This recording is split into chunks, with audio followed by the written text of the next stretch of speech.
básicamente un argumento de peso, digamos, para negar la historicidad de Jesús de Nazaret es que se puede reunir una biblioteca entera con libros de toda una serie de escritores judíos o paganos, ¿no? Griegos, romanos, que vivieron en años antes del inicio del siglo I y durante el siglo I, en esa época en que se supone que vivió Jesús de Nazaret. Y resulta que entre toda la obra que sobrevive hasta el día de hoy de estos autores, no existe una sola mención a Jesús de Nazaret. Nadie lo conoce, nadie habla de él, ¿no? Ni siquiera le ha hecho cosquillas a la historiografía de él. Y lo único que se ha podido sacar de toda esa lista es de pronto un par de pasajes de un autor judío y unos 3 o 4 de unos autores romanos, y de ahí paramos de contar. Esa es una lista de todas las personas que se han cuyas obras sobreviven hasta el día de hoy. Hay personas muy importantes, como por ejemplo Filón de Alejandría, quien era un gran conocedor de los cultos judaicos, y que incluso fue su mención a la comunidad de los llamados terapeutas, que eran unos judíos un poco extraños que vestían de blanco y que hablaban a cada rato de la luz, del reino de la luz, ¿no?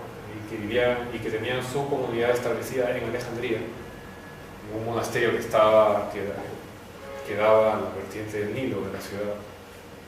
Y por el léxico que tenían, este propagandista cristiano del siglo IV, Eusebio de Cesarea, se apresura a decir que Filón de Alejandría ha descrito a los primeros cristianos.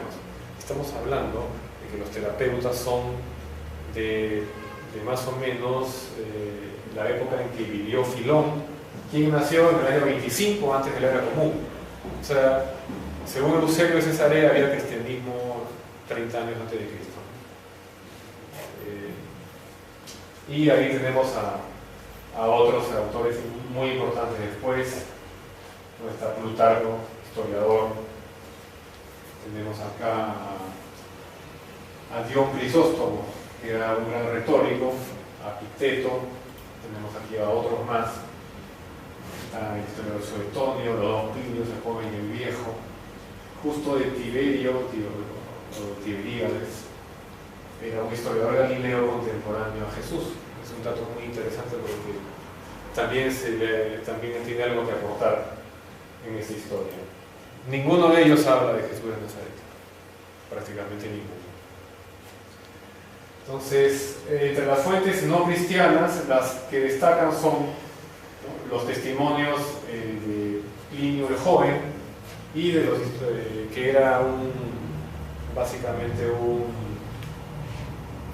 político romano, amigo del emperador Trajano, y dos historiadores como son Suetonio y Tácito. Y tenemos un par de fuentes judías.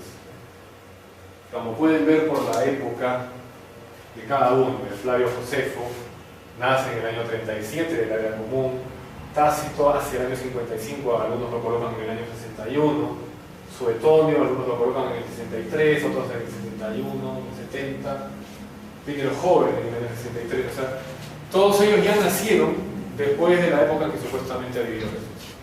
O sea, ellos no son tampoco ninguna clase de testigo presencial de la historia. Plinio el Joven tiene una serie de cartas dirigidas al emperador Trajano, y en una de ellas le manifiesta a Trajano, era bien sobón, la verdad, Plinio el Joven con su amigo, y para todo le preguntaba, ¿no? O sea, las cartas de Plinio Trajano eran kilométricas y Trajano le respondía 4 líneas, sí, ya encárgate tú de eso. Entonces, pero le hace en una de esas cartas una consulta, preocupado porque hay un montón de personas llamadas cristianos que están invadiendo su provincia. Él era gobernador de Bitinia. Entonces, quiere saber qué hago, ¿no? Dice, porque parece que torturaron a un par de esclavas cristianas y entonces se enteraron de algunas cosas. Y le preguntaba a Trajano César, ¿qué hago? ¿No? Porque la gente está un poco incómoda con su presencia, ¿no? Entonces, he torturado a algunos y bueno, ya cuando manifestaban a ser cristianos, a la tercera que decían que eran cristianos, ya los tenía que degollar, ¿no? Pero algunas veces abjuraban de su fe y veneraban tu imagen y con eso ya yo me quedaba tranquilo, ¿no? Entonces, no sé si está bien, debería también castigar así a los niños o no lo he querido hacer por el momento. Y le cuenta todo lo que está haciendo con los cristianos, ¿no? Y Trajano le dice, has hecho muy bien, ¿no? Y dice, tú resuelves, ¿no? Entonces, pero dice algunas cosas interesantes, ¿no? Porque obviamente habla de cristianos. Y menciona a los famosos flagitia, que eran las acusaciones que el vulgo hacía contra los cristianos. Y de repente les parecen conocidas. Eran acusaciones de infanticidio e incesto. Acusaciones que los cristianos luego hicieron contra los demás. Yo sé que era una costumbre romana que quedó. Y bueno, ya habla justamente de que dice, no, logré que maldijeran a Cristo, venerar tu imagen, acá dice, se reúnen al amanecer y cantan un himno a Cristo casi como a un Dios. Ahora, algunos se esfuerzan en querer ver en esto una prueba. Ahí está, hablan de Cristo, existió, ¿no? Pues esa prueba solamente nos habla de que había cristianos. O sea, esa prueba es un testimonio de oídas, es un testimonio de segunda mano, ¿no? Que nos puede hablar sobre el culto. Y tenemos que considerar que esa carta de Plinio el Joven es del año 110. Entonces, qué gran novedad que en el año 110 ya había cristianos. Entonces, no es una prueba. Luego viene Suetonio, que era un historiador más conocido por su vida de los 12 Césares. Y que es un historiador un poco, para tomarlo con pinzas, ¿no? Porque cuando le caía bien un emperador, pues lo soboneaba de lo lindo, y cuando no le caía bien, pues lo criticaba abiertamente en su biografía, ¿no? Entonces, era alguien que incluso se ha detectado en algunas historias de Suetonio una redacción de tipo legendario, ¿no? Ni siquiera una redacción, digamos, histórica, estrictamente hablando. En la vida de Nerón, ¿no? Dice que se castigó a los cristianos, un grupo de hombres, de una nueva y maléfica superstición, ¿no? Entonces, culpa a los cristianos de superstición, que es maléfica por implicar actos impíos, o sea, los famosos flagitia, que es una persecución religiosa. Ahora, esto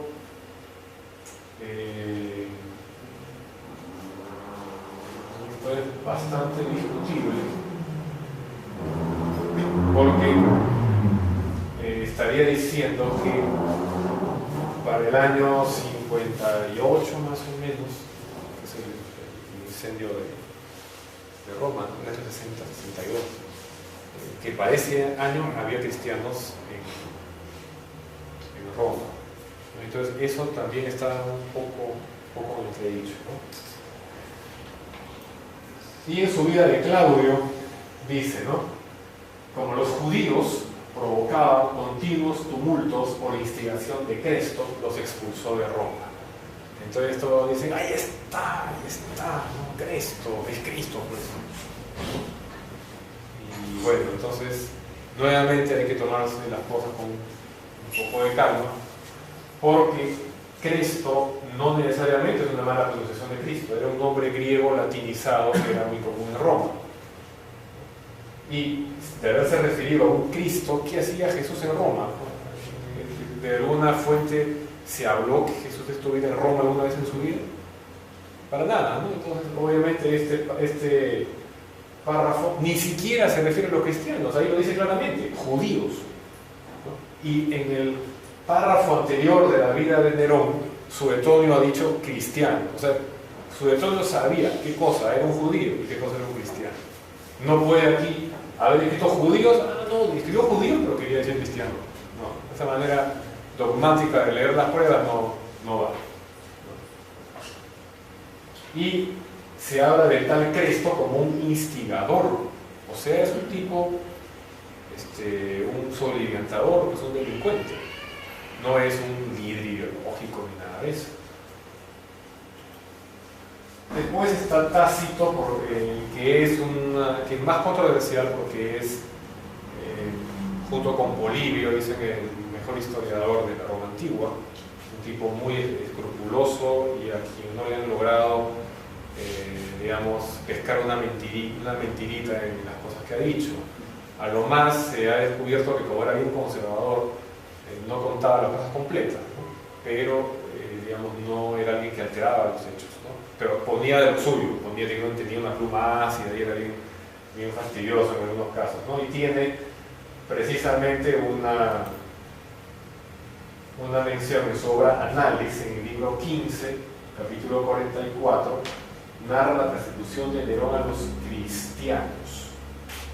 Dice, ¿no? Que los considera culpables de supersticiones impías y de odiar al género humano, y cita los famosos flagitia. Este pasaje es revelador por la manera tan precisa que tiene de hacer su descripción. Dice, ¿no? Por lo tanto, para disipar los rumores, Nerón hizo pasar como culpables y sometió a los más elaborados tormentos a gentes que, odiosas por sus abominaciones, el vulgo llamaba cristianos. Se les daba ese nombre por Cristo, a quien bajo el reinado de Tiberio el procurador Poncio Pilato había condenado al suplicio. Esta parte está destacada por obvias razones. Ahora, hay muchas razones para pensar que esto es completamente falso. La primera razón es lapidaria. En un manuscrito, en esta palabra,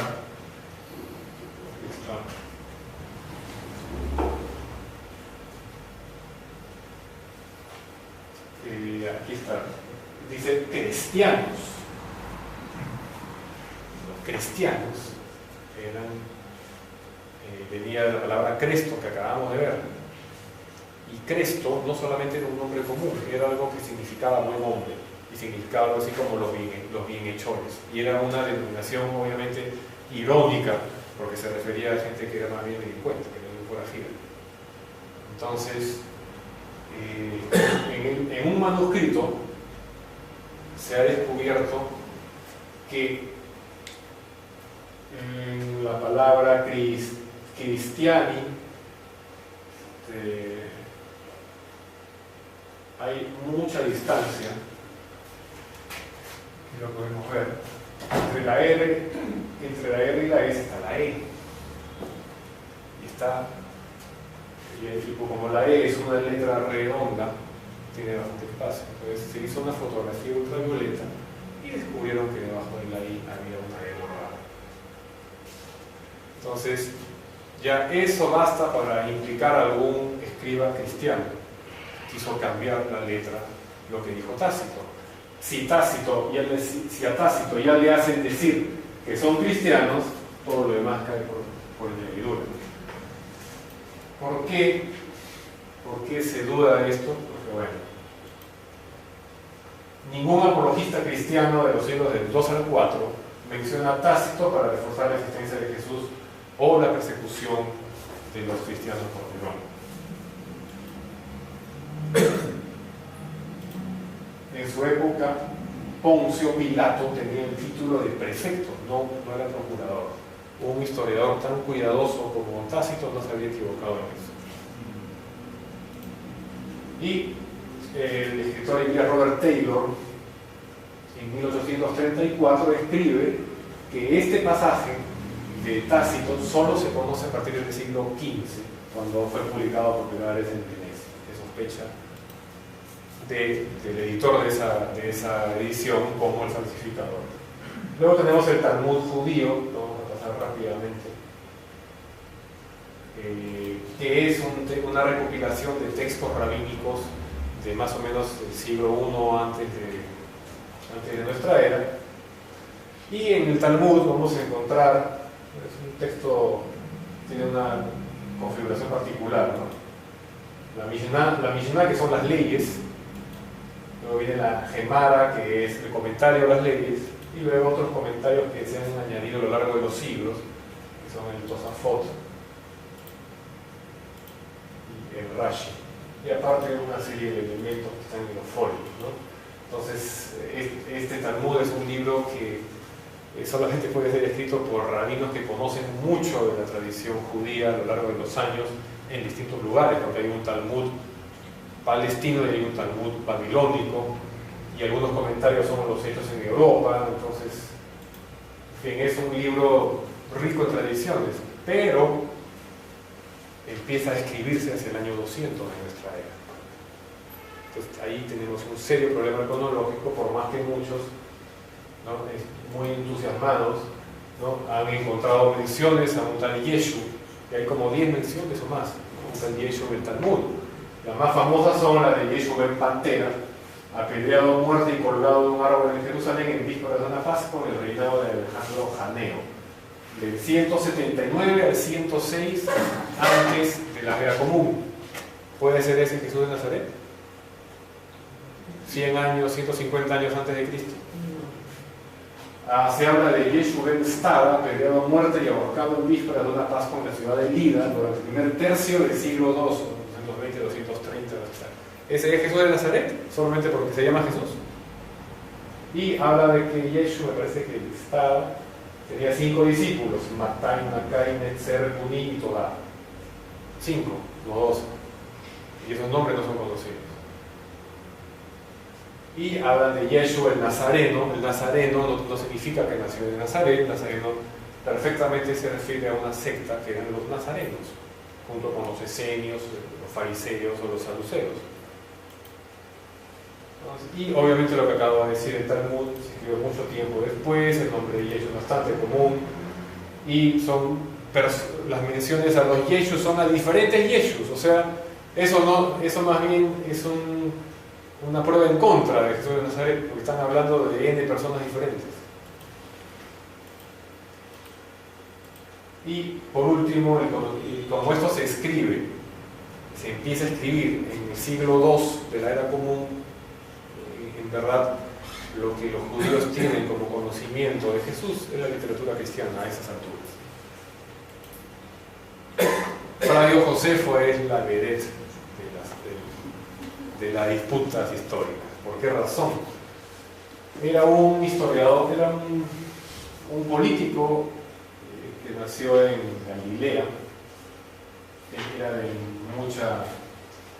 mucha influencia, y cuando va a Roma, el año 65, está en Roma para interceder ante Nerón por unos judíos nobles que estaban presos en Judea, y estaba él interponiendo, ¿no?, su diplomacia para que lo soltaran. Popea, la segunda esposa de Nerón, lo atiende muy bien, y cuando él regresa, ese mismo año 65, se encuentra con que los judíos ya estaban planeando la gran revuelta del año 66, y lo obligan a participar en la revuelta como general de las tropas de Galilea, y en su primera salida lo atrapan sin pena ni gloria. Lo atrapan los romanos y lo llevan ante Vespasiano, que era el jefe de la guarnición romana, y en Galilea, porque en Judea los judíos habían pasado por las armas a los romanos y habían tomado el poder. Y entonces Flavio Josefo no tiene mejor idea que decirle a Vespasiano que la famosa y milenaria o centenaria profecía judía del Mesías, que se refería a que una estrella iba a nacer en el oriente, se refería a él, a Vespasiano. Tiene tan buena suerte Flavio Josefo que le hace esa predicción en el año 67, y en el año 69 Vespasiano es proclamado emperador por sus tropas, primero en Alejandría y luego en Judea. De hecho es coronado en Judea en el año 69. Entonces Flavio Josefo, que le había ofrecido todos sus servicios a Vespasiano, a ofrecerse de intérprete, no dice: ya, bueno, no puedes contra ellos, úneteles. Y entonces resultó pues que resultó llevándole el maletín al emperador de Roma. Entonces Vespasiano se va a Roma a ejercer sus funciones y deja a su hijo Tito. Encarga a su hijo Tito Tito llega en el año 70 con 4 legiones romanas y aplana Jerusalén y destruye el templo de harto de estos malditos judíos que no se quedaban tranquilos, y solo queda ese pedazo de muro donde hasta el día de hoy están golpeándose la cabeza en Jerusalén, ¿no? Entonces, de esa época viene toda esa historia.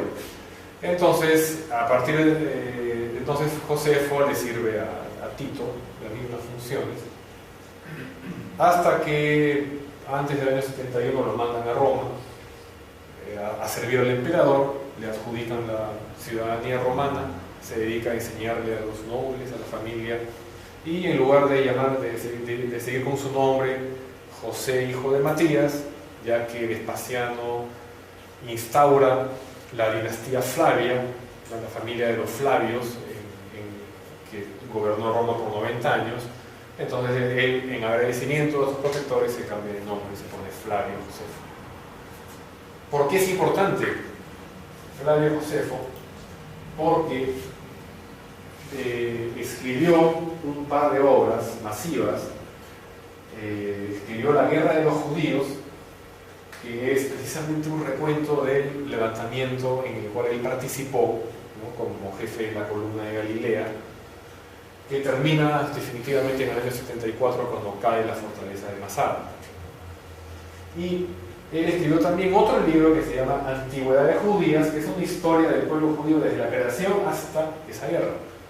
Y obviamente era una obra mucho mayor, tiene como 20 tomos. También escribió un par de autobiografías y un discurso contra Apión, que era un retórico griego antisemita, ¿no?, de la época. El testimonio flaviano, por eso se llama así, porque esto se encuentra en las Antigüedades Judías, en el tomo 18, capítulo 3, versículo 3. Y es lo que leemos aquí. Apareció en este tiempo Jesús, hombre sabio, si verdad se le puede llamar hombre.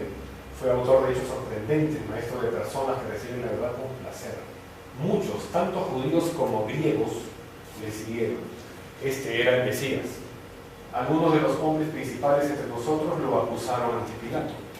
Este lo condenó a la cruz. Sin embargo, quienes antes lo habían amado no lo abandonaron. Se les apareció resucitado al tercer día, como lo habían anunciado los divinos profetas que habían predicho de él esta y otras 1000 cosas maravillosas. Y hasta hoy la tribu de los cristianos que le debe este nombre no ha desaparecido.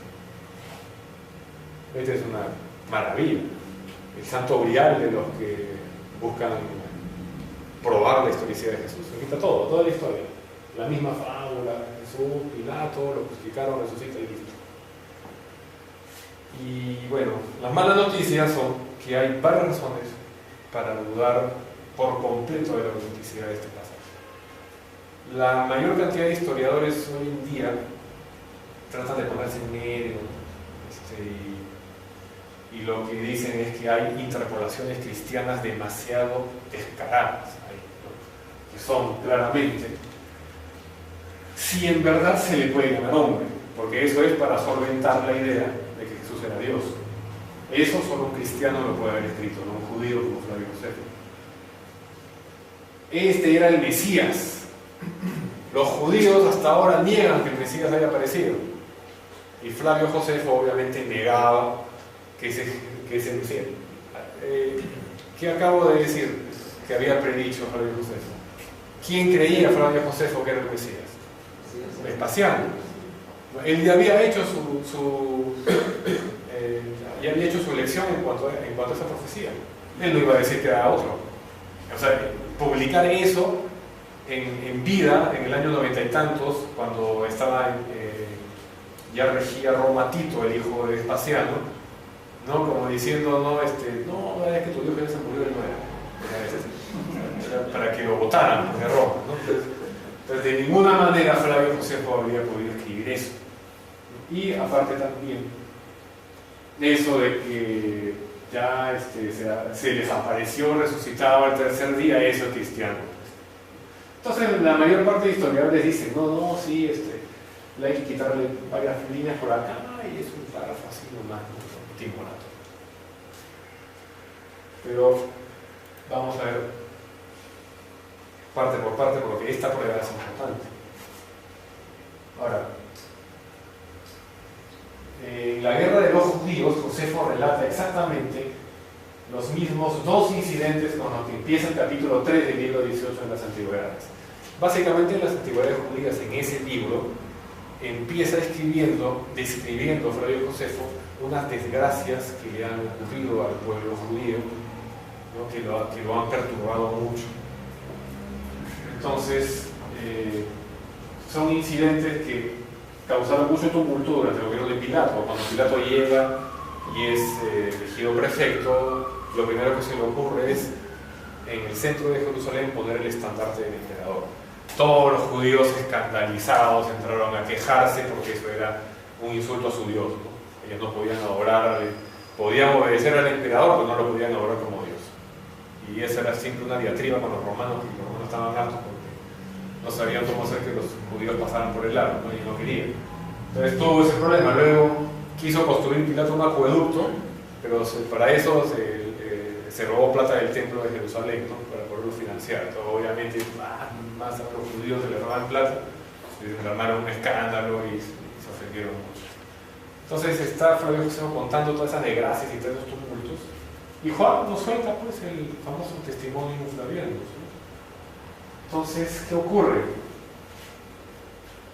Que terminado el testimonio, el fragmento que acabamos de leer, el texto continúa diciendo: y por ese tiempo otro acontecimiento turbó la tranquilidad.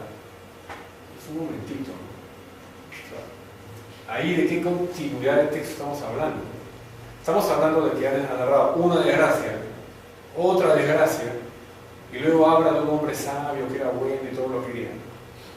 Y luego dice: por ese tiempo otro acontecimiento turbó el lugar. No se está refiriendo al testimonio, se está refiriendo a lo que está antes del testimonio. Esa es una prueba de continuidad que abona por lo que muchos pensamos que todo ese párrafo es una vulgar interpolación. Que si se saca todo ese párrafo, la obra se lee mejor. Entonces, eso es el argumento de la continuidad. El estilo literario. Josefo suele ser muy detallista y escribe ampliamente sobre sus personajes. Pero de pronto, sobre un personaje que cambió el mundo, solamente un parrafito. De Juan el Bautista, que es otro personaje ficticio, habla 2 páginas. Y de Jesús, un párrafo. Entonces, eso ya también es una sorpresa. Ahora, la terminología. Josefo era un judío asimilado a los romanos. Así que para los judíos era un maldito traidor. Si Josefo se iba de vacaciones a Judea después de la guerra, lo linchaban. O sea, él tuvo que morirse en Roma tranquilo, porque si no acababan con él. De modo que sus obras nunca fueron preservadas por copistas judíos, fueron preservadas por copistas cristianos. Eso en primerísimo lugar. Y en sus obras, obviamente, como ya Josefo está viviendo a expensas de la familia imperial, en sus obras asume una postura muy crítica ante los judíos, en particular con las escuelas judías más radicales, que fueron las que llevaron al levantamiento del 66. ¿No? Los responsabiliza, dice: por culpa de ustedes nos han destruido el templo, ¿no? O sea, ¿a qué llevó tanta su insurrección? ¿Para qué sirvió? ¿No? Entonces, que de pronto llega Jesús: uy, este era bueno, habla bien, habla bonito de este judío, ¿no? Y lo llama hombre sabio, y en toda su obra solamente le llama hombre sabio a Salomón y al profeta Eliseo. Entonces es bastante sospechoso que Flavio Josefo haya escrito ese párrafo. Para remate, tenemos acá el testimonio en griego. Hay una palabra que está usada aquí en el testimonio, que es boyetes, que está usada, ¿no? Porque dice: este era un hombre hacedor de milagros y cosas maravillosas, y todo el mundo lo seguía, ¿no? Pero ¿qué ocurre? Que esa palabra ya se usaba como poeta. De hecho, poeta viene de poietes, viene de ahí, viene de esa palabra griega. Y solo en ese sentido la emplea Josefo en otros pasajes de su obra. O sea, Josefo utiliza la palabra poietes en el resto, en todos sus 20 tomos de las antigüedades, y nunca la utiliza con el sentido de hacedor, solo en el sentido de poeta. Ese es un análisis de crítica textual. La palabra tribu, que está al final, fide, fue usada por Josefo también, pero para aludir a especies animales o grupos étnicos. Los cristianos no podrían ser otra raza para Josefo si él mismo refiere que Jesús fue entregado por líderes judíos. No dice que fue acusado por los hombres principales de entre nosotros. Está reconociendo que Jesús era judío. Entonces no puede considerar que los cristianos eran una tribu étnica. Pero la alusión a los cristianos como una tercera raza es un uso bastante posterior de escritores cristianos, con lo cual se sospecha de que eso lo inventaron varios años después. Josefo emplea varias veces la frase hombres principales, pero siempre agrega de la ciudad o de Jerusalén. O sea, hombres principales de la ciudad, hombres principales de Jerusalén. Nunca Josefo escribe hombres principales entre nosotros. Solamente una vez. ¿Dónde? En el testimonio. Y la prueba más cruel. El estudioso de apellido Olsen estudió el testimonio y descubrió que no solamente los términos que usa no son el estilo de Josefo, sino que están muy cerca de ser el estilo de nuestro amigo Eusebio de Cesarea. En particular en su obra Demostración Evangélica, donde utiliza continuamente la frase hombre sabio para elogiar a los personajes de los que habla. Y además, ¿por qué razón tendría Flavio Josefo que decir que a Jesús lo seguían judíos y griegos? Los judíos no se expresaban así. Los judíos hablaban de judíos y de gentiles, pero no de griegos. ¿Quién dice judíos y griegos? Eusebio. Otra línea argumental de Eusebio, y que lo dice en sus apologías, porque era uno de los propagandistas cristianos más fuertes del siglo IV, es que el éxito del cristianismo se veía en que los seguidores de Jesús no lo habían abandonado después de muerto. Y eso es lo que dice textualmente el testimonio.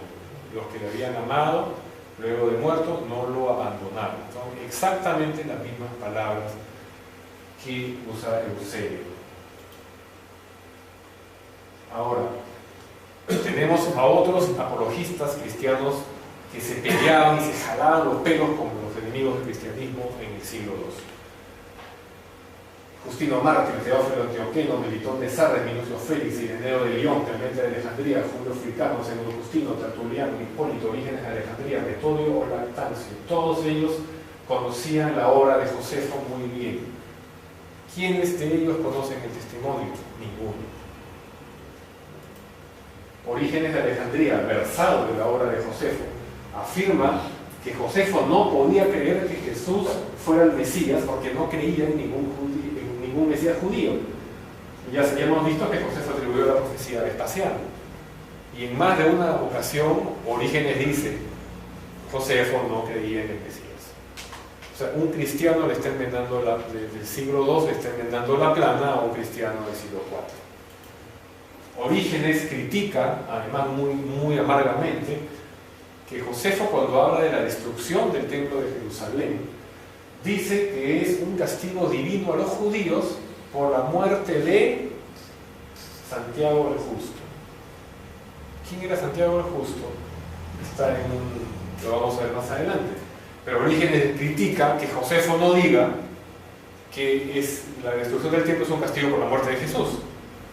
Lo está diciendo, o sea, Orígenes está diciendo, Josefo no dice eso. Josefo no conoce a Jesús. Bueno, esto es lo que hemos comentado ya. Josefo solamente ha sido copiado por escribas cristianos. Luego dicen que es genuino y que está en todos los manuscritos. Sin embargo, en el año 1912, el estudioso William Smith dice que no es cierto que el testimonio está en todos los manuscritos, ¿no?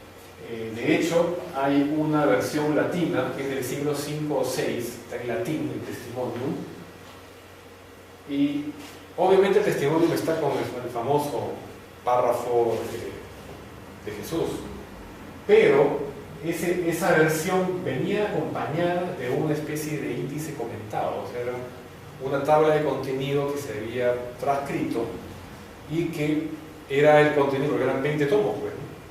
Entonces se había transcrito parte por parte y explicaba de qué hablaba cada parte de la obra de Flavio Josefo.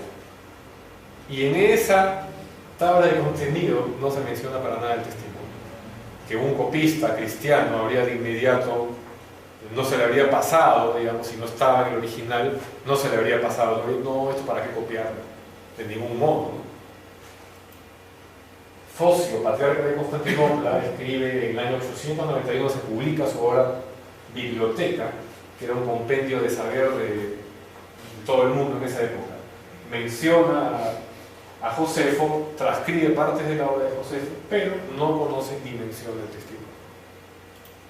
Lo mismo, en el siglo X se publicó la Historia Universal de Agapios, una traducción al árabe por parte de parece un cristiano siríaco.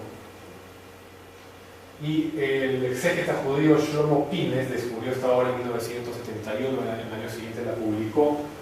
Le llaman la versión árabe la versión eslava. Y es interesante porque es una versión resumida del testimonium. Básicamente es el testimonium sin las frases más escandalosamente cristianas que tenía. Entonces, algunos dicen, el mismo Pines decía que esto representaba una fase intermedia de la interpolación, ¿no? Cómo habían empezado a meter sus mentiritas en el manuscrito y que esta fue el primer paso. Pero es un poco complicado, ¿no? Se dice que si esta era una traducción al árabe y que se hace en el siglo X, cuando ya había como 400 años de Islam, entonces de ninguna manera se iba a exaltar a Jesús como Dios, ¿no? Porque para los árabes,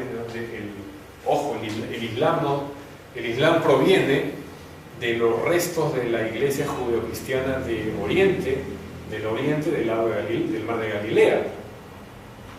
Y esas eran corrientes judeocristianas que consideraban a Cristo solo como una persona, no lo consideraban divino, o lo consideraban adoptado. Vamos a ver esas diferencias de cristología después. Entonces un musulmán considera a Jesús como un profeta, pero no como un Dios. Entonces es muy probable que esto no sea una interpolación a medias, sino que sencillamente decidieron quitar las otras partes para no ofender a su público árabe, ¿no? Luego el estudioso Gerhard Vossius, que vivió entre los siglos XVI y XVII, tenía un manuscrito de Flavio Josefo y no incluía el pasaje. Entonces no es cierto que estaba en todo. Pero lo más importante, este testimonio flaviano se conoce a partir de mediados del siglo IV, cuando, muy alborozado Eusebio de Cesarea, descubrió una copia que incluía ese párrafo. Entonces, ¿quién es Eusebio de Cesarea, que está apareciendo más de una vez en toda esta historia? Eusebio Pánfilo fue un obispo que cambió su posición teológica en el concilio de Nicea. ¿Qué pasaba? Que en esa época existía el arrianismo, que era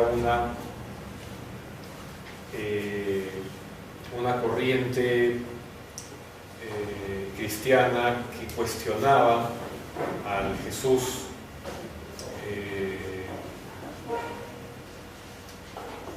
al Jesús trinitario. O sea, para esta persona, para estos partidarios de Arrio, lo que se llama el arrianismo, Jesús se supeditaba al Padre, el Hijo se supeditaba al Padre.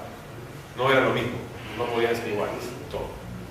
Entonces, eso creó todo un cisma, ¿no? Porque los literalistas proclamaban que no, que era la Trinidad y que eran iguales, y tripartito y no sé qué. Y de hecho el arrianismo se extendió por casi todo el oriente del cristianismo, ya estaba amenazando con llegar a Roma, y tuvieron que llegar muy fino, y lograron muñequear muy bien, y en el concilio de Antioquía, que había sido pocos años, muy poco tiempo antes del de Nicea, declararon hereje a Arrio. Entonces, cuando Arrio es declarado hereje, y Eusebio lo apoyaba, cuando Eusebio va al concilio de Nicea, él vaya como hereje, ¿no?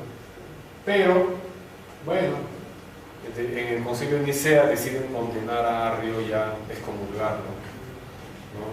Definitivamente. Así que Eusebio no tiene mejor idea que decirle a Arrio: fue un gusto, ¿no? Yo firmo también. Y Eusebio entró hereje en el concilio de Nicea y salió nombrado biógrafo oficial de Constantino, cuyos crímenes alabó entusiastamente. Ahora, ¿qué más hizo Eusebio? En una ocasión le entregó de su propio archivo, lo encontró milagrosamente, al príncipe de Edesa una carta escrita por el mismísimo Jesús de Nazaret, en la cual Jesús elogiaba a este príncipe por creer en el Salvador sin haberlo visto. Como Jesús era Dios, sabía lo que iba a pasar dentro de 300 años, entonces con 300 años de anticipación le escribió una carta de felicitación a un rey que iba a creer en él en esa época, ¿no? Y muy contento fue Eusebio entregarle a ese rey, que por supuesto había entregado unas donaciones jugosas a la iglesia, ¿no? Una carta para que sea muy feliz.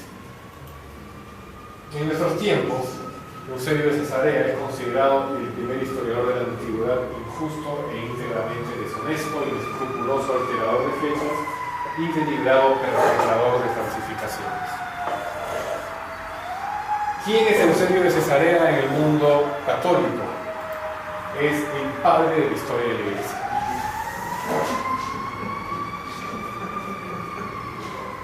Tiene su famosa obra Historia Eclesiástica, que para los cristianos o católicos es la obra donde está la gran verdad de cómo el cristianismo llegó a ser. Ahora hay otra mención de Josefo. Esta otra mención es dice: Ananías era un saduceo sin alma, convocó astutamente al Sanedrín en el momento propicio. El procurador Festo había fallecido y el sucesor, Albino, todavía no había tomado posesión. Hizo que el Sanedrín juzgase a Santiago, el hermano de Jesús, el tal Negritas, y algunos otros. Los acusó de haber transgredido la ley y los empleó para que fueran apedreados. Este es el famoso Santiago el Justo, de quien dice Flavio Josefo, cuya muerte fue motivo del castigo divino y por eso vino la destrucción del templo. Y fue muerto de una manera bien cruel, ¿no? Porque lo tiraron de arriba del templo y no murió. Entonces lo decidieron apedrear, que era su costumbre favorita en la época, y tampoco se muere con la pedrada, tuvieron que agarrarlo a palos para que se muera el viejo. O sea, y así lo mataron. Entonces, por ese ensañamiento es que Flavio Josefo decía: esto fue pues una gran desgracia para el pueblo de Israel. Pero ocurre pues que un copista cristiano no ve mejor razón. Uy, Santiago, listo, es hermano de Jesús. Pero no es tan fácil, pues, porque el nombre Santiago era bastante común. De hecho, sabemos que se refiere este texto a otro Santiago. Luego, había un epíteto entre los hombres sabios que era hermano del Señor. Entonces, lo más probable es que esa frase, el hermano del Señor, un cristiano que piensa, el Señor, es Jesús, y lo cambia. Y eso es lo más probable que haya pasado con esta referencia. No se considera realmente una gran prueba, es muy fácil de desacreditarlo. Ahora, nos quedamos con las fuentes cristianas. Las fuentes cristianas son los evangelios, las cartas y el Apocalipsis, ¿no? Los evangelios son relatos sobre la vida y obra de Jesús. Sabemos que hay 4 llamados canónicos, pero hay muchos más. Y las cartas son epístolas que, sobre todo el apóstol Pablo y algunos otros miembros de la iglesia antigua, supuestamente apóstoles, escribieron, ¿no? El Apocalipsis solamente hay uno, pero era un género literario que era popular en la época, ya que todo el mundo estaba loquito con esto del cambio del milenio y el fin del mundo, y sobre todo eran los judíos los que escribían sus Apocalipsis, ¿no? Y se reconoce que este Apocalipsis llamado de Juan era la transcripción de un Apocalipsis judío, ¿no? Hecha por un maestro gnóstico. En la antigüedad había varios cristianismos. Aparentemente los primeros fueron las corrientes llamadas gnósticas. Y eran muchas corrientes, variaban mucho entre una y otra. Y era difícil de definir. Pero para ellos Jesús era un ser místico, era un ideal. Su cristología era separacionista. O sea, la cristología es el punto de vista que una corriente cristiana tiene sobre la persona de Jesús y su relación con Dios Padre y con el mundo, ¿no? Entonces, los gnósticos de preferencia eran separacionistas. ¿Qué significa eso? Que pensaban que en la persona de Jesús convivían separadamente un ser humano y un ser divino, ¿no? Y el Evangelio de Marcos es el que se ajusta a este tipo de cristología, sobre todo por el momento en que en la crucifixión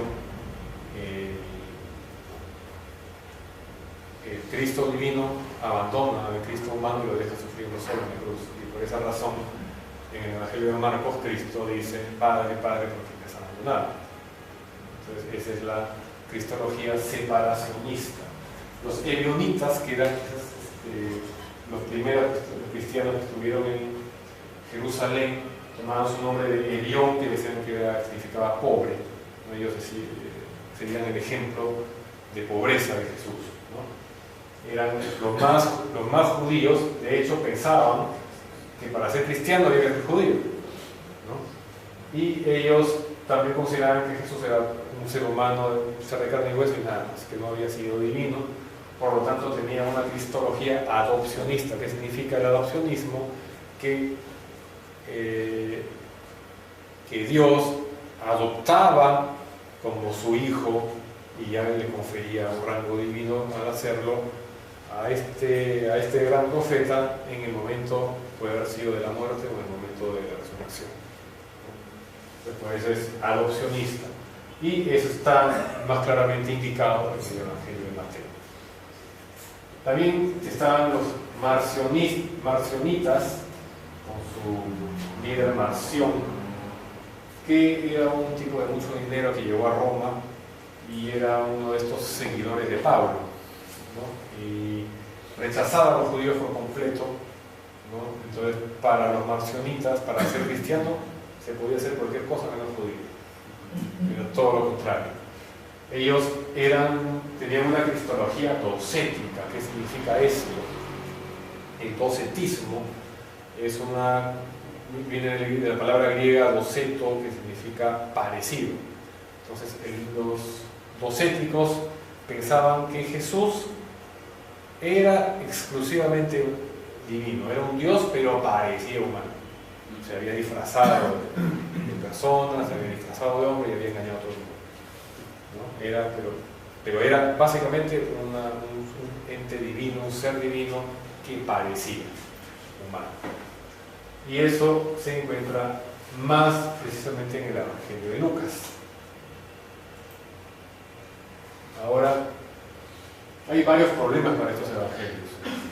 Lo primero es que, contra lo que las clasecitas del catequismo del jardín de infancia dicen, no son relatos de testigos presenciales. O sea, no pueden haber sido escritos antes del año 70. ¿Por qué razón? Porque en el evangelio más antiguo, que es el de Marcos, se nos narra la destrucción del templo de Jerusalén, que ya hemos comentado que fue por las tropas de Tito en el año 70. Entonces, no pueden escribir de eso en el año 30. Entonces, los evangelios,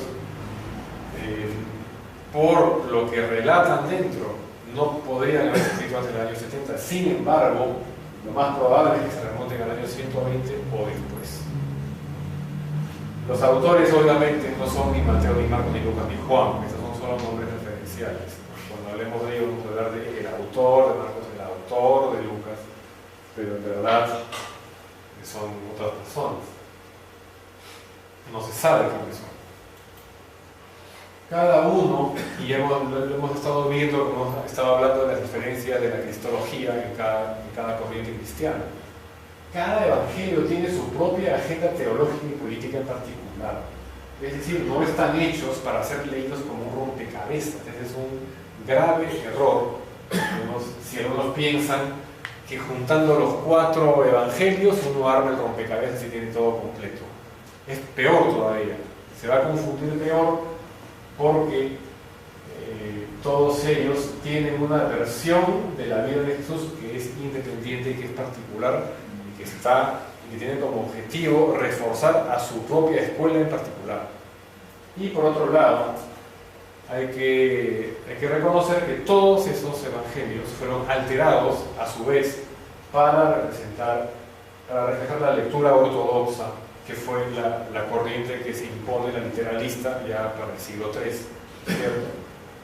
Pero esos cambios, esas alteraciones que se hicieron adrede en los textos del Nuevo Testamento no fueron suficientes y las huellas del delito quedan en más de un pasaje. El Evangelio de Marcos, ya mencionamos, es el más antiguo, pero no es original, no es una creación nueva. Se sabe que se basa en el famoso Evangelio Q, que viene del alemán Quelle, que es fuente, ¿no? Entonces hay una fuente que probablemente no sea cristiana. Lo más probable es que Q sea un documento judío.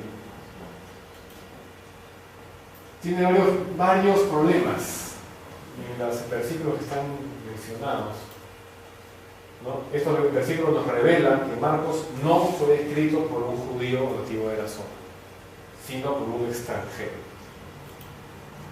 ¿Por qué? Dice en el capítulo 10, versículo 12, si una mujer repudia al marido y se casa con otro, comete adulterio. Está hablando aquí del divorcio. Entonces él dice, ¿no?, que lo que Dios ha unido no lo separa el hombre. El que repudia a su mujer y se casa con otra, adultera contra aquella. Y si la mujer repudia al marido y se casa con otro, comete adulterio. ¡Bravo, Jesús, ministro, es igualitario! Pero hay un pequeño problema. Y eso nos lo cuenta Mateo.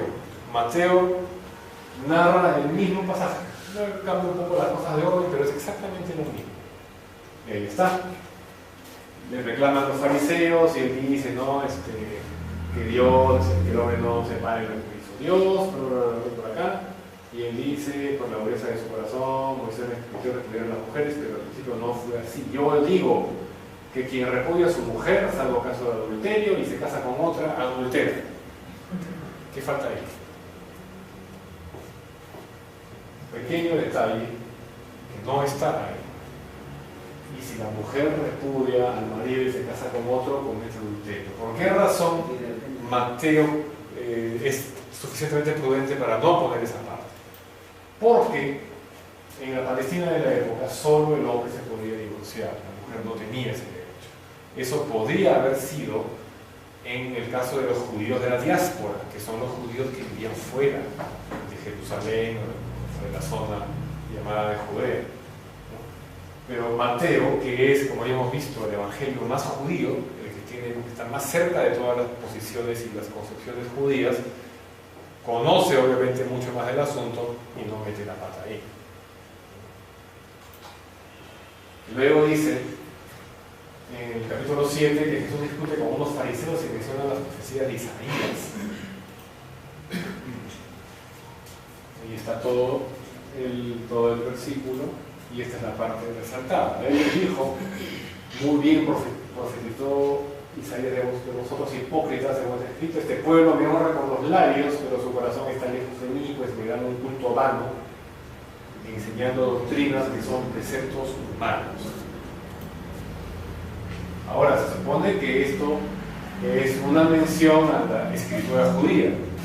Isaías 29:13, que es de donde se saca esta referencia, dice textualmente, pues este pueblo se me acerca solo de palabra y me honra solo con los labios, está lejos de mí, puesto que su temor de mí no es más que un mandamiento humano aprendido de memoria.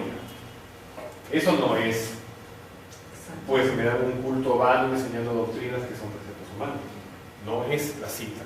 Y ustedes piensan que un rabino judío, estudioso, erudito y conservador de la tradición, va a aceptar que venga uno a predicarle a él cambiándole las palabras. Eso un judío jamás lo va a aceptar. El autor de Marcos cita aquí a la Septuaginta. ¿Y qué cosa es la Septuaginta? La Septuaginta es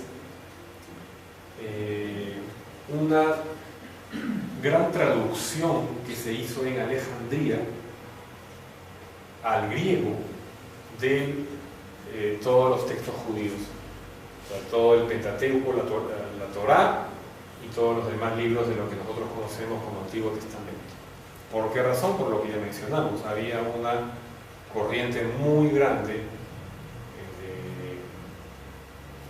una comunidad muy grande de judíos en Alejandría que no hablaban hebreo, que hablaban griego. Y querían obviamente tener acceso a sus textos sagrados en el idioma en el que ellos hablaban. Y para eso se convocaron a 72 estudiosos que dominaban los dos idiomas. Por eso se llama la Septuaginta o la versión de los 70. Y eso es lo que hace el autor de Marcos, que no conoce hebreo y por lo tanto no puede citar a Isaías directamente, tiene que citar a la Septuaginta, porque esto que está en Marcos es la Septuaginta tal cual. Entonces ahí tenemos otra pista de que estos evangelios no se pudieron haber escrito. El autor no pudo haber sido un nativo de la zona de Judea. Luego tenemos estos dos versículos que nos enseñan de graves problemas geográficos, ¿no? ¿Qué ocurre? Por ejemplo, dice: dejando de nuevo los términos de Tiro, se fue por Sidón hacia el mar de Galilea, atravesando los términos de la Decápolis. Este es el mar de Galilea. Y Tiro lo tenemos ahí. Entonces, como Jesús viajaba a pie, porque era pobre, tenemos que, según Marcos, tenía que ir de Tiro al mar de Galilea. Y según Marcos, ¿por dónde pasa Jesús para ir de Tiro al mar de Galilea? Pasa por Sidón. ¿Dónde está Sidón? De arriba. Y dice que se fue por Sidón hacia el mar de Galilea, atravesando los términos de la Decápolis. La Decápolis es 10 ciudades, ¿no? Decápolis. Y es la zona que está aquí al oriente. O sea, ni siquiera va a regresar y va a ir por acá. Va a tener que darse la vuelta por ahí. Y de ahí ir a llegar al mar de Galilea. Esas son las indicaciones que le da el autor de Marcos a Jesús. Yo no le preguntaría por una dirección. No es obvio que el autor de Marcos no sabe de geografía de Judea y de Galilea. Tenemos otro caso más flagrante. En el episodio donde al poseído, estaba poseído por un demonio que se llamaba Legión, que eran muchos, entonces le sacan los demonios y entran en 2000 chanchos y los chanchos se despeñan por un acantilado y se ahogan. Aparte de ser un episodio que demuestra que Jesús no iba a ser un Greenpeace, obviamente, tenemos un grave problema aquí. ¿Cómo empieza esa parábola? Dice que llegaron al otro lado del mar, a la región de los Gerasenos. Al otro lado del mar, a la región de los Gerasenos. ¿Dónde está Gerasa? Ahí está Gerasa. ¿Dónde está el mar de Galilea? Al otro lado está a más de 50 kilómetros al norte. Entonces, ¿qué ocurre? Como Marcos mete la pata flagrantemente aquí, Mateo, que conoce un poquito más, dice otra cosa. Mateo dice la región de los Gadarenos. Y Gadara está un poco más cerca, un poquito más cerca.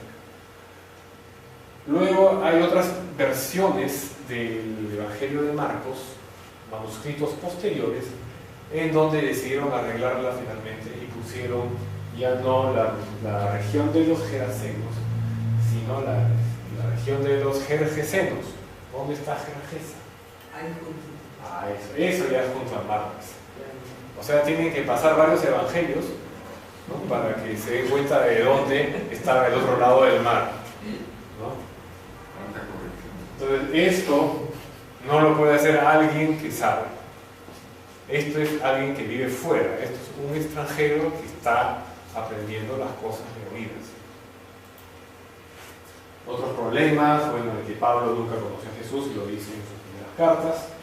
Los apologistas cristianos del siglo II, esta barra brava del cristianismo, no conocen los evangelios, no los mencionan. Papías en el año 107 habla de unas cosas, pero nadie habla del evangelio de tal.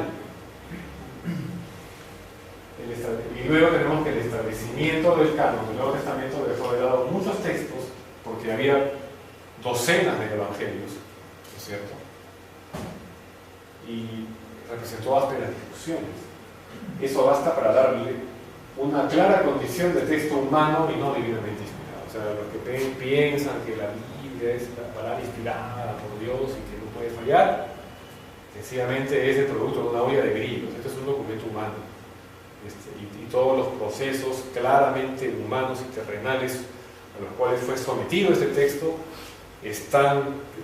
han dejado huella muy clara, y eso se puede sacar en el análisis textual.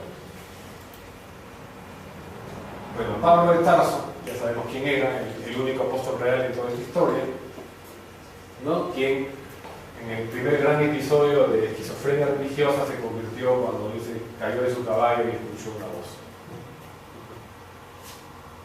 Y eso nos crea un problema también en los evangelios, porque dice Pablo que escuchó una voz y vio una luz, ¿cierto? De donde salía la voz. Pero los que estaban con él, los que estaban cerca, no vieron la luz, solamente escucharon la voz. Eso dice Pablo. Pero en los Hechos de los Apóstoles, que es escrito por el supuesto Lucas, quien supuestamente fue secretario de Pablo, Lucas dice que cae y que todo el mundo vio la luz, pero no escucharon la voz. Entonces ahí Pablo y su secretario van a tener que ponerse de acuerdo. Bueno, Pablo promovió el cristianismo en unos 3 grandes viajes. El último fue a Roma, pero no fue muy placentero porque era para decapitarlo. Y a él se le atribuyen 13 epístolas en el Nuevo Testamento, pero solamente las primeras 4 solamente 4 son auténticas.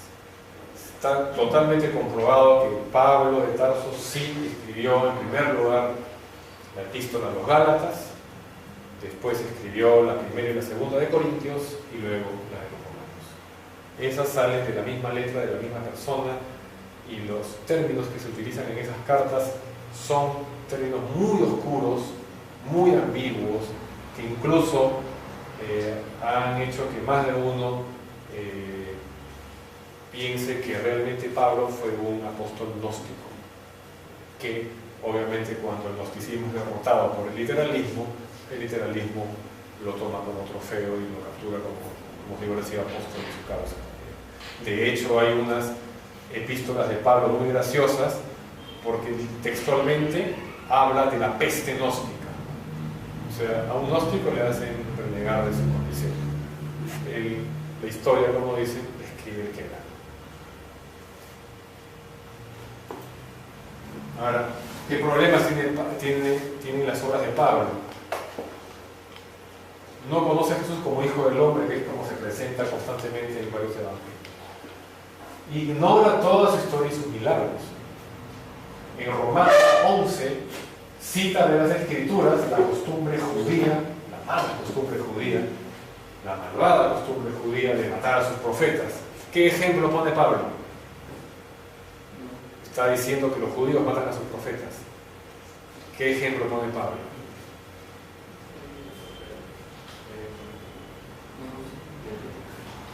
Uno podría pensar que debería poner como ejemplo la muerte de Jesús, pero no, Pablo habla del profeta Elías, que eso demuestra que los judíos son unos malditos que matan a sus profetas. En la primera de Corintios, capítulo 15, menciona que los humanos pueden resucitar. ¿Cuál es el mejor ejemplo que puedo utilizar para resucitar? Lázaro. Ya, pero no menciona eso. Menciona otro caso, no lo recuerdo en este momento. En la primera de Corintios, en el 9:15, dice que vio al Señor del mismo modo que los demás. O sea, alucinante. O sea, con sed, que nunca lo conoció en persona, que no habló con ningún Jesús. Y eso es algo muy claro que deja Pablo en sus primeras cartas, a pesar de las interpolaciones que se han encontrado en ellas. Nunca aparece la palabra discípulo. Para él todo surge del Espíritu, la revelación directa. Todo viene de Dios sin intervención de Jesús. Solo Pablo es el intermediario válido para dar la buena nueva. Peter Joven en el 63, o sea, todos ellos ya nacieron después de la época que supuestamente ha vivido Jesús. O sea, ellos no son tampoco ninguna clase de testigo presencial en la historia. Plinio el Joven tiene una serie de cartas dirigidas al emperador Trajano, y en una de ellas le manifiesta a Trajano, era bien sobón, la verdad, Plinio el Joven con su amigo, y para todo le preguntaba, ¿no? O sea, las cartas de Plinio Trajano eran kilométricas y Trajano le respondía 4 líneas, sí, ya, encárgate tú de eso. Entonces, pero le hace en una de esas cartas una consulta, preocupado porque hay un montón de personas llamadas cristianos que están invadiendo su provincia. Él era gobernador de Bitinia. Entonces, quería saber qué hago, ¿no? Dice, porque parece que torturaron un par de esclavas cristianas y entonces se enteraron de algunas cosas. Y le preguntaba a Trajano César, ¿qué hago, no? Porque la gente está un poco incómoda con su presencia, ¿no? Entonces, he torturado a algunos y bueno, ya cuando manifestaban a ser cristianos, a la tercera que decían que eran cristianos, ya los tenía que degollar, ¿no? Pero algunas veces abjuraban de su fe y veneraban tu imagen, y con eso ya yo me quedaba tranquilo, ¿no? Entonces, no sé si está bien, debería también castigar hacia los niños o no.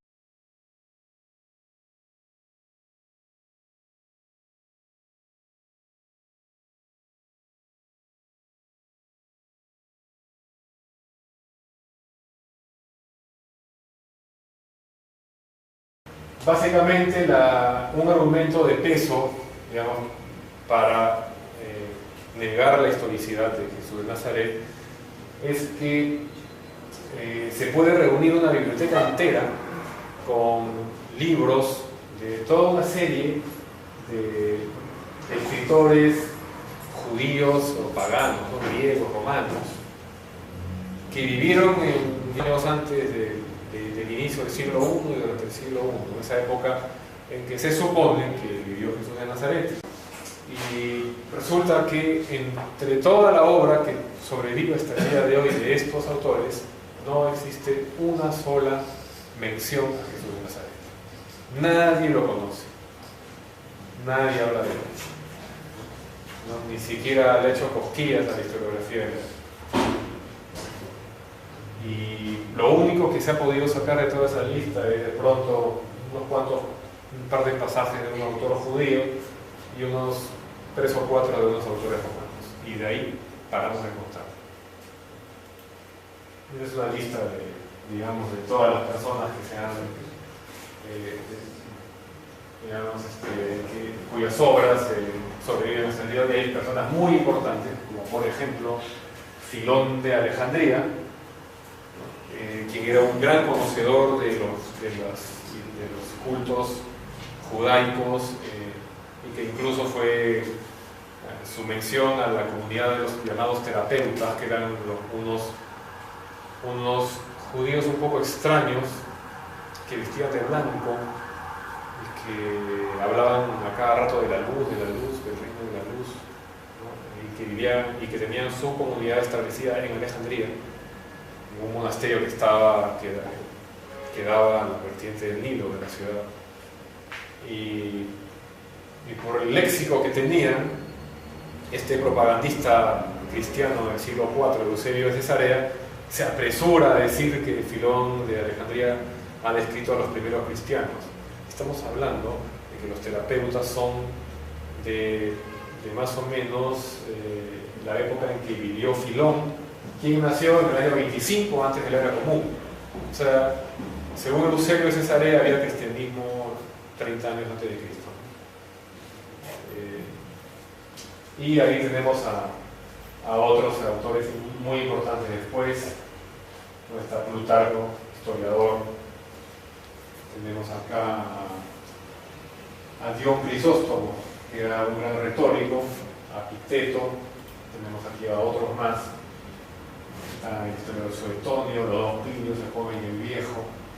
Justo de Tiberio, o Tiberíades, era un historiador galileo contemporáneo a Jesús. Es un dato muy interesante porque también tiene algo que aportar en esta historia. Ninguno de ellos habla de Jesús de Nazaret, prácticamente ninguno. Entonces, entre las fuentes no cristianas, las que destacan son, ¿no?, los testimonios de Plinio el Joven y de los que era básicamente un político romano, amigo del emperador Trajano, y dos historiadores como son Suetonio y Tácito. Y tenemos un par de fuentes judías. Como pueden ver por la época de cada uno, el Flavio Josefo nace en el año 37 de la era común, Tácito hacia el año 55, algunos lo colocan en el año 61, Suetonio, algunos lo colocan en el 63, otros en el 71, 70, no lo he querido hacer por el momento, y le cuenta todo lo que está haciendo con los cristianos, ¿no? Y Trajano le dice: has hecho muy bien, ¿no? Y dice, no, tú resuelves, ¿no? Entonces, pero dice algunas cosas interesantes, ¿no? Porque obviamente habla de cristianos.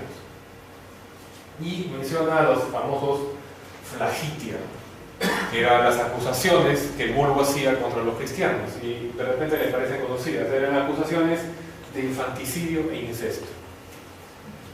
Acusaciones que los cristianos luego hicieron contra los demás. Entonces que era una costumbre romana que quedó. Y bueno, ya habla justamente de que dice, ¿no? Logré que maldijeran a Cristo, venerar tu imagen, acá dice, se reúnen al amanecer y cantan un himno a Cristo casi como a un Dios. Ahora, algunos se esfuerzan en querer ver en esto una prueba. Ahí está, habla de Cristo, existió, ¿no? Pues esa prueba solamente nos habla de que había cristianos. O sea, esa prueba es un testimonio de oídas, es un testimonio de segunda mano, ¿no?, que nos puede hablar sobre el culto. Y tenemos que considerar que esa carta de Plinio el Joven es del año 110. Entonces, qué gran novedad que en el año 110 ya había cristianos.